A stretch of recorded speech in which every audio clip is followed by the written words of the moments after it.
Binagalitan na ako ni Papa. Pwes, papagalitan uli kita. Ano to? Kalaro ka lang magaling! Pero sa school wala kang ginagawa! Wala kang ginagawa! Wala kang minana sa amin ng ama mo! Valedictorian ako! Yung papa mo, suman cum laude! Kung lodi, tagatinda lang daw siya ng suman nun, sabi ni Lola. Oh, kaya nga eh, baliwala na lang sa'yo porkit Pinoy ka? Yung Filipino subject na yan? Alam mo dati kung ano grade ko dito? 105, 108, 110. Wala namang ganun eh, weh. Doon ang tahimik mo dito. Si ingay ka. Saling kita eh.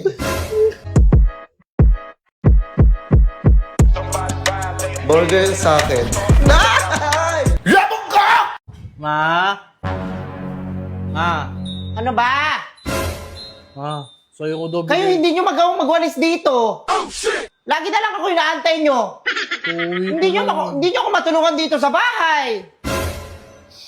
Gusto ko si Papa kanina eh. Ano ba yon? Ano daw yan? Ano daw sabi ni Papa? Ano yan? Yung card ko. Lalaro muna ako. Wait lang. Titignan ko muna to bago ko makapaglaro. Kung puro laro na sa inaatupag mo ha.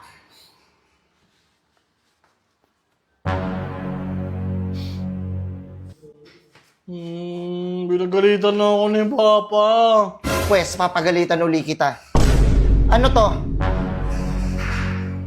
Ano to? Ba't mga puro line of 7 ka? Binagalitan na ako ni Papa. Meron ako may mga 8 naman dyan na iba. Madami din naman 8. Magaling ka lang sa laro. Sa laro ka lang magaling. Pero sa school wala kang ginagawa. Wala kang ginagawa. Pinagalitan na nga ni Mama eh. Alam mo ba kung gaano kami kahirap ni Papa ni mo magtrabaho? Tapos bibigyan mo kami ng gantong grado? Oh, shit! Wala kang minana sa amin ng ama mo.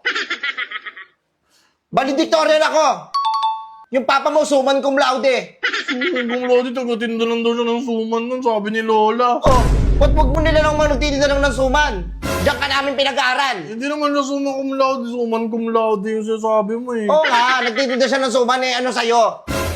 Marangal na trabaho yun, tsaka yun yung pinapambuhay namin sa'yo. Sa inyo magkakapatid. Kahit sa diskarte, sa pambaon niya, hindi siya makapag-diskarte. Lahat na lang. Iaasa sa magulang, ang laki-laki mo na.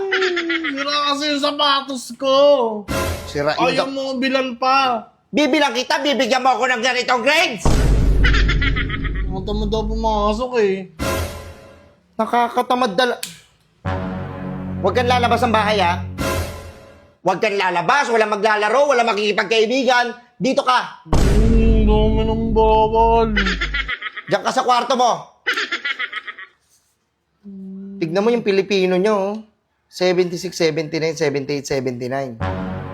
79 ang pinakakabuoang marka. Hindi ka man lang maka-80. Oh, shit! Eh, alam ko na nga yan. Pinoy na nga ako. Kaya nga eh, baliwala na lang sa'yo porkit Pinoy ka? Yung Filipino subject na yan? Alam mo dati kung ano grade ko dito? 105, 108, 110. Wala namang ganun eh, weh. Tatulungin ko si Lola. Tanungin mo si lola mo. Tatulungin ko si Tapos ang dami kong medalya. Tapos, ikaw dadali mo sa akin, sakit ng ulo. Susunod na ako, nak. Hindi ko alam kung kanino ka nagmana. Hindi ko napasa yung project dyan, napasa ng ulan. Oh, shit! Bakit nabasa ng ulan? Kasi laro kayo ng laro. Wala kayong inatupag, kundi laro kayo ng laro. Mali na naman yung Papa eh. Pagod na ako sa'yo, Bon, ha? Pagod na ako magsabi-sabi sa'yo. Ayusin mo yung tiki-tiki mo sa akin, ha?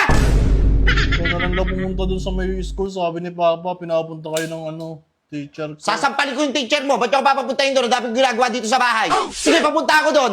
Sa paglinisin mo dito, sa pagsaingin mo, paghugasin mo lahat. Katarantaduhan nyo na yan, ha? Ayaw din ni Papa pumunta. Sinong pupunta doon? Yung ninong mo, papuntahin mo yung ninong mo doon. Ayoko dyan, wala akong time sa mga ganyan-ganyan.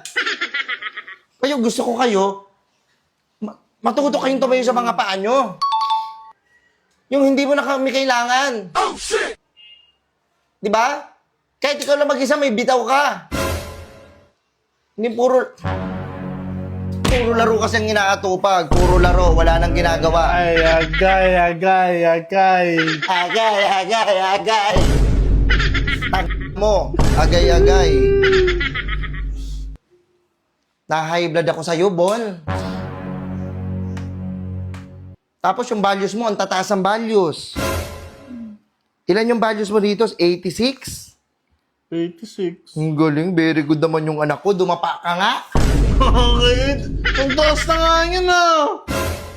Pati na yung English ko mataas yan. Ayoko na ng Pilipino. Tapos may nakuha kang award. Papakitin ako dun sa stage. Most behave. Tahimik lang ako doon Anong pinakamatahimik ka ba sa buong mundo? Pakitin mo ako dun sa stage pag mayroon ko nakuha ang award na first honor, second honor, hindi most behave. Doon ang tahimik mo dito. Si ingay ka. Nakalim kita eh. Doon ka sa kwarto ba, hindi ka lalabas isang buwan. Makita mo lang hinahanap mo. Nalaro muna kami doon. O sige, maglaro ka. Paglaruan natin to.